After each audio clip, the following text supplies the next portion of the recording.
waxaa maanta magaalada Boorame ee xarunta gobolka Awdal si rasmi ah loogu daafuray xafiis cusub oo la magac baxay Xamlatu Ridwaan kaasi oo loogu talagalay ama ujeedada furitaankiisu ahayd sidii bulshada ku dhaqan guud ahaanba gobolkan ee Awdal ay u heli lahaayeen wax u fududeeya marka ay xajiyaan xafiiskan oo ujeedadiisu tahay fududeynta xujayda sidii ay u heli lahaayeen goobo ay kala xiriiraan marka ay xajiyaan munaasabada furitaanka xafiiskani ayaa waxa goob joog ahaa Sheekhul Beledka Sheekh Abdullaahi Sheekh Ali Jawhar iyo sidoo kale dhamaanba culimada kala duwan ee ku dhaqan guud ahaanba gobolkan ee Awdal kuwaasi oo dhamaantoodna soo dhaweeyay furitaanka xafiiskani iyagoona u mahad celiyay mas'uuliyiintii isku hawshay fududeynta furitaanka xafiiskani ayaa waxa ugu horeyn munaasabadaasi ka hadlay maamulka guud ee xafiiskaasi ayaa waxa uu sheegay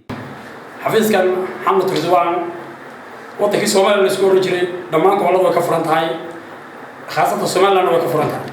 maanta ayaan ka bilownay insha Allah in gobolkeena ka furno waxaan doonaynaa insha Allah in wixii ma taqaana khadamaadka dadka xujaajta haday tahay culimada akhrisan iyo uxriin lahayn ahkaamta xajka haday tahay xad dadku xaq tagaan sidii Sheekh Durda oo sheegay dhibaatooyin badan la kulmaan wixii ma taqaana khadamaad dadku baadiyeen oo fududino sidii ma taqaana dadka waxa jira dad xitaa garan la meel bay jawaasaad ku raacaan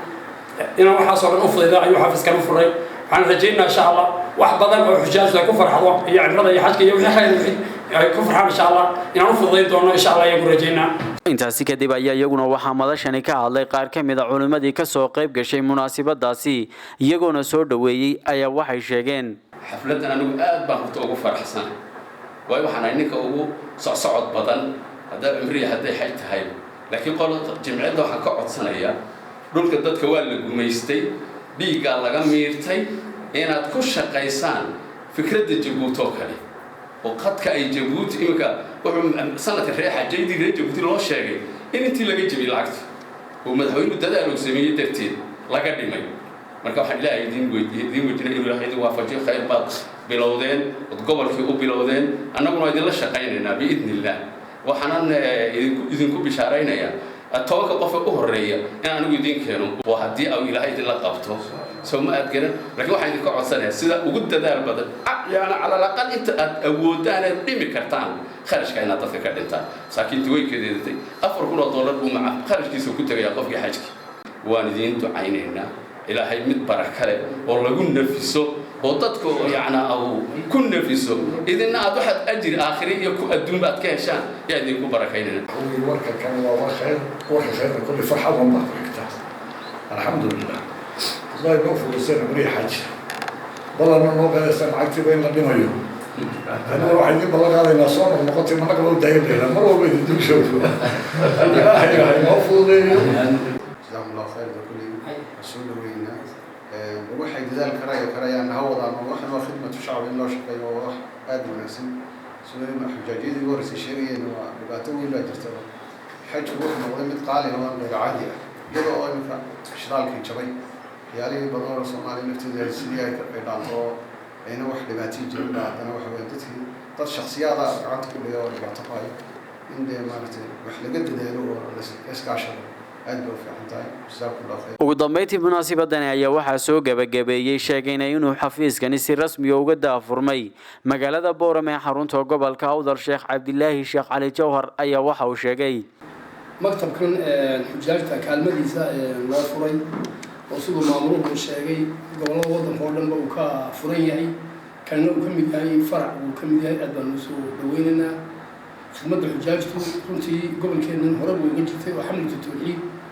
بوجيتي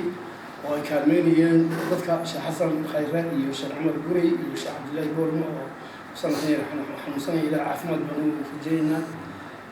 كل علماء وكنا يسكحوا النظام مكتب النظام بوكري لكن العلوم كلها كحيل ستصدر الشيخ إبراهيم أو الحاج إبراهيم قرب ما ورثه وإيش هاي العلماء يون عيهين قبل كون عيهين يوحي صوبيرة يون عيهين ضد التوعية جايسين أنا سيدي أول بلوسينجي كنت واحد يسي مكتب قارئ توحيد مكتب فرن وجوب بشوكتها مع الله مرمر مو بعقل كريني كل عقل كانوا والعبي لكن الحاج إبراهيم إيش هاي مكتب أنا قرب وفرنانية قرب وفرنانية intii difacadii kolba baxaysana awal culimadii hogaamin jirtay uunba hogaamin iyo wixii culimo kale ku soo beera marka ma sha Allah waan soo dhaweynaa maktab yani way loo baahnaa way dadka xujaajta waqtigan ama xagga baasaboorada ha ahaadaan ama xagga dejinta aqalada la dejinayaba ha ahaadaan ama khidmadaba ha ahaadaan xaaj Ibraahim waa nin waliba aan ku kalsoonahay adoo raaco xagga tawciiddu wali aad u aftilacsan oo qoliyihii wali aftaamada ugu moogaan jamacada tabliiqa heerka wali oo khidmad akhriyo laakiin waxaan lagu gaadhaynin khidmadda dadka lagu gaadhay qof xanuunsan iyo khidmadiisa iyo qof halaabo khidmadiisa iyo qof meel u baahan khidmadiisa cid ku gaadhaysay ma jirto waan israacno xajji baan ku arkay ma sha Allah kulka kalsooni baan ku qabnaa in xujaajtu tiin iyo gargaar weyn ay ka heli doonto maktabkeena saasoo ma sha Allah inuu fureeyay waan ku ducaynaa isku soo wada duuba waa markii ugu horeysay xafiis noocan iyo kala laga furo magaalada Boorame ee xarunta gobolka Awdal wa Cabdullaahi Daahir Wacays TV-ga caalamiga Bulsha TV magaalada Boorame